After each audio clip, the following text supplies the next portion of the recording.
السلام علیکم ورحمۃ اللہ وبرکاتہ۔ دوستو آج ہم دنیا کے سب سے پہلے انسان کے بارے میں بات کریں گے۔ دوستو آج ہم حضرت آدم علیہ السلام کے بارے میں بات کریں گے، جن کو اللہ پاک نے دنیا میں سب سے پہلے بھیجا۔ اللہ تعالیٰ نے آدم کو مٹی سے پیدا کیا اور ان کا خمیر تیار ہونے سے پہلے ہی اس نے فرشتوں کو یہ خبر دی کہ وہ بہت جلد مٹی سے ایک مخلوق پیدا کرنے والا ہے جو بشر کہلائے گی اور زمین میں ہماری خلافت کا شرف حاصل کرے گی۔ یعنی کہ اللہ تعالیٰ نے حضرت آدم علیہ السلام کے بارے میں فرشتوں سے بات کر رہے تھے۔ آدم کا خمیر مٹی سے گوندھا گیا اور ایسی مٹی سے گوندھا گیا جو نئی تبدیلی قبول کر لینے والی تھی۔ جب یہ مٹی پکی ٹھیکری کی طرح آواز دینے کھنکھنانے لگی تو اللہ تعالیٰ نے اس مٹی کے پتلے میں روح پھونکی اور وہ ایک ہی وقت میں گوشت پوست ہڈی پٹھے کا زندہ انسان بن گیا اور وجدانی جذبات و کیفیات کا حامل نظر آنے لگا۔ تب فرشتوں کو حکم ہوا کہ تم اس کے سامنے سجدے میں گر جاؤ۔ فوراً ہی تمام فرشتوں نے ارشاد کی تعمیل کی، مگر ابلیس جو ایک شیطان تھا اس نے گھمنڈ اور سرکشی کے ساتھ ساتھ صاف انکار کر دیا۔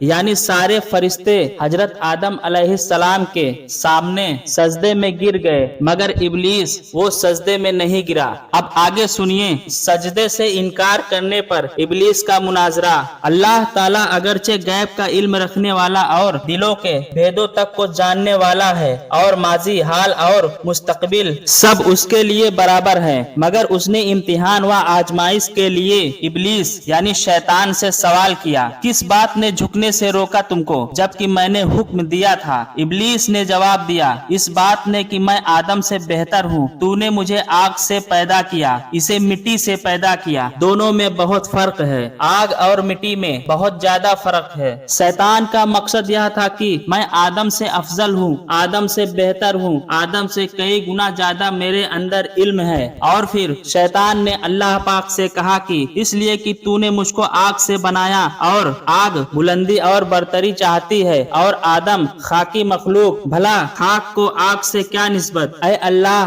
پھر یہ تیرا حکم کی ناری نار یعنی آگ سے بنا ہوا، خاکی خاک یعنی مٹی سے بنا ہوا کو سجدہ کرے، کیا انصاف کے مطابق ہے؟ ابلیس کا کہنا تھا کہ ایک آگ ہو کر مٹی کا سجدہ کیسے کر سکتا ہے؟ کیا یہ انصاف کے لائق ہے؟ میں تمام حالتوں میں آدم سے بہتر ہوں، اسی لیے وہ مجھے سجدہ کرے نہ کہ میں اس کے سامنے سجدہ کروں۔ مگر بدبخت شیطان اپنے گھمنڈ میں چور ہونے کی وجہ سے یہ بھول گیا کہ جب تم اور آدم دونوں اللہ کی مخلوق ہو تو مخلوق کی حقیقت خالق سے بہتر خود و مخلوق بھی نہیں جان سکتی۔ وہ اپنے گھمنڈ اور غرور میں یہ نہ سمجھ سکا کہ مرتبہ کی بلندی اور پستی اس مادے کی بنیاد پر نہیں ہے جس سے کسی مخلوق کا خمیر تیار کیا گیا ہے، بلکہ اس کی ان صفتوں پر ہے جو کائنات کے پیدا کرنے والے نے اس کے اندر رکھ دیے ہیں۔ بہرحال شیطان کا جواب چونکہ گھمنڈ اور غرور کی جہالت پر قائم تھا، اس لیے اللہ تعالیٰ نے اس پر واضح کر دیا کہ جہالت سے پیدا ہونے والے گھمنڈ و غرور نے تجھ کو اتنا اندھا کر دیا ہے کہ تو اپنے پیدا کرنے والے کے حق اور پیدا کرنے والا ہونے کی وجہ سے اس کے احترام سے بھی